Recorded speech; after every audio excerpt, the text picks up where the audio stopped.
Hi friends, welcome to our channel. Brahmamudi serial next ఎపిసోడ్లో ఏం జరగబోతోందో ఈ వీడియోలో చూసి తెలుసుకుందాం. కావ్య రాజులు ఇద్దరు 100 కోట్లు అప్పు చేశారు అన్న నిజాన్ని బయటపెట్టిన అనామిక అసలేం జరిగింది అని తెలుసుకోవడానికి ఈ వీడియోని స్కిప్ చేయకుండా ఎండ్ వరకు చూసేయండి.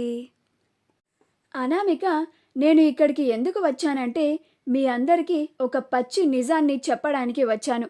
అది వినగానే మీ అందరి గుండె జల్లుమంటుంది. మీరు ఆ నిజం వినగానే అది నిజమని నమ్మడానికి మీకు కాసేపు సమయం కూడా పడుతుంది అని అంటుంది. అప్పుడు ధాన్యలక్ష్మి, ముందు అసలు విషయం ఏంటో చెప్పు అనామిక అని అంటుంది. అప్పుడు అనామిక, చెప్తున్నానంటీ, కంగారు పడకండి. ఆ రాజ్ కావ్యలు ఇద్దరు కలిసి మీ అందరినీ మోసం చేస్తున్నారు అని అంటుంది. అప్పుడు రుద్రాని, ఏం మాట్లాడుతున్నావు అనామిక? రాజ్ కావ్యలు ఇద్దరు మమ్మల్ని మోసం చేయడమేంటి అని అంటుంది. అప్పుడు అనామిక, అవునాంటీ, ఆ రాజ్ కావ్యలు ఇద్దరు మీ అందరి కళ్ళు కప్పి 100 కోట్లు అప్పు చేశారు అని అంటుంది. ఆ మాట వినగానే అందరూ ఆశ్చర్యపోతారు. అప్పుడు రుద్రాని, ఏం మాట్లాడుతున్నావు అనామిక? రాజ్ కావ్యలిద్దరూ 100 కోట్లు అప్పు చేయడమేంటి? వాళ్ళకంత అవసరం ఏముంటుంది అని అంటుంది. అప్పుడు అనామిక, నాకు తెలుసా ఆంటీ, నేను ఇలా నేరుగా వచ్చి నిజాన్ని చెప్పేస్తే మీరు ఎవ్వరూ నమ్మరని, అందుకే సాక్ష్యాధారాలతో సహా ఇక్కడికి వచ్చాను.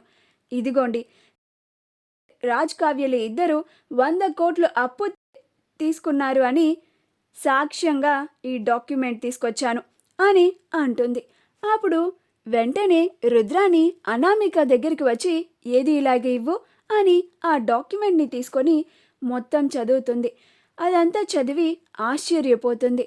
నిజమే, ఆ రాజ్ కావ్యులు ఇద్దరు నిజంగానే 100 కోట్లు అప్పు చేసినట్లుగా ఈ డాక్యుమెంట్లో ఉంది. అమ్మో అమ్మో, 100 కోట్ల! ఆ 100 కోట్లని ఏం చేసినట్టు? చూసావా ధాన్యలక్ష్మి, నేను నీకు ముందు నుంచే చెప్తూనే ఉన్నాను, నిన్ను హెచ్చరిస్తూనే ఉన్నాను, మనకి రావాల్సిన ఆస్తి వాటాని దక్కించుకుందాము అని. కానీ నువ్వే వాళ్ళు మనల్ని టైం అడిగారు, ఆ టైం వరకు మౌనంగా ఉందాము అని పొడిగిస్తూ వచ్చావు. ఇప్పుడు చూసావుగా, ఆ రాజ్ కావ్యులు ఇద్దరూ కలిసి డబ్బుని మొత్తం ఎలా దాచిపెట్టేశారు. ఇప్పుడు మనకి రెడ్ హ్యాండెడ్గా దొరికిపోయారు. ఆ రాజ్ కావ్యలు ఇద్దరూ కలిసి కళ్యాణ్కి రాహుల్కి అన్యాయం చేశారు. ఇప్పుడు మనం నడి వీధిని పడేలాగా చేశారు అని అంటుంది. అప్పుడు ధాన్యలక్ష్మి, ఏంటక్క ఇది అని అంటుంది. ఇప్పుడు మీకు నా బాధ అర్థమవుతుందా అక్క? నేను ఎందుకని మాకు రావాల్సిన ఆస్తి వాటా మాకు ఇవ్వాలి అని ఎందుకు అంతలాగా గొడవలు పడ్డాను? ఈ రాజ్ కావ్యలు ఎలాంటి వారో నాకు ముందే తెలుసక్క. అందుకనే నేను నా పోరాటాన్ని ముందే మొదలు పెట్టాను అని అంటుంది. అప్పుడు అపర్ణ, నువ్వాగు ధాన్యలక్ష్మి, ఏంటి రాజ్ కావ్య, మీరు నిజంగానే 100 కోట్లు అప్పు చేశారా అని అంటుంది. అప్పుడు రాజ్ కావ్యలు ఇద్దరు ఎవరూ మాట్లాడకుండా మౌనంగా ఉంటారు. అప్పుడు సుభాష్, మీరిద్దరూ అలా ఏం మాట్లాడకుండా మౌనంగా ఉంటే మాకు అసలు నిజం ఎలా తెలుస్తుందమ్మా కావ్య? ఎవరో ఒకళ్ళు నోరు విప్పి నిజాన్ని చెప్పండి అని అంటాడు. అప్పుడు ఇందిరాదేవి, అమ్మ కావ్య, నిజంగానే 100 కోట్లు మీరు తీసుకున్నారా అని అంటుంది. 100 కోట్లు అప్పు చేసేంత పెద్ద సమస్య ఏం వచ్చిందమ్మా కావ్య అని అంటుంది.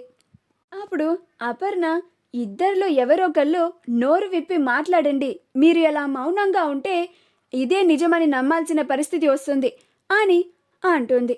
అప్పుడు రాజ్, అవును మమ్మీ, మేము 100 కోట్లు అప్పు చేసిన మాట నిజమే అని అంటాడు. ఆ మాట వినగానే అందరూ ఆశ్చర్యపోతారు.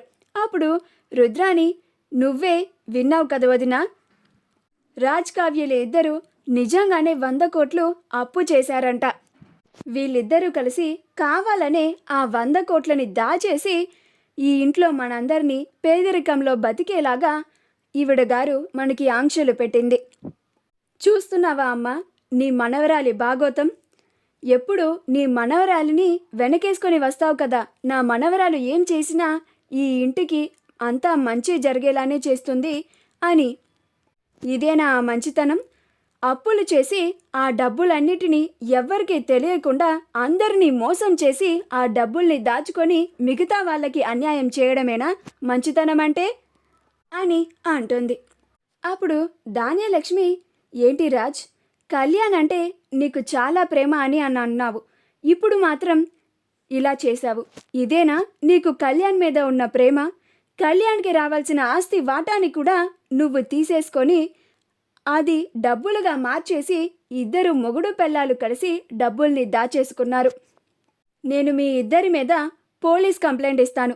మాకు రావాల్సిన మా వాటాని రానివ్వకుండా అవి డబ్బులు మీరు దాచుకున్నారు అని.